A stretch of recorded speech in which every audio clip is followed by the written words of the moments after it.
No, tukaj je posnetek, ki prikazuje poletno rezidenco Schönbrunn.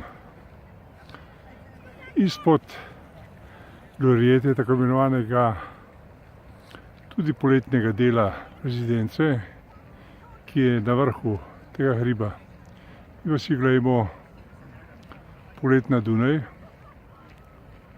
ob zahajanju sonca oziroma končanju dneva petek 3. novembra 2011.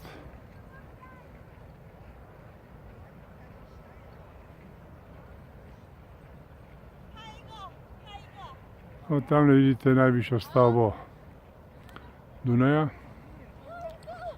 in tu končajmo s pogledom na znamenito palačo Schönbrunn, ki je najbolj obiskani palač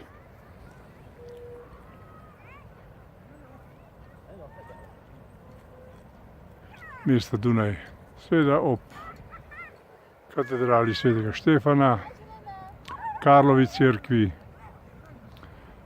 pa tudi o palačah Hofburg, kjer so vladarji Avstro-Ogerske monarhije delovali in vladali. Ta pa je seveda v centru oziroma središču mesta.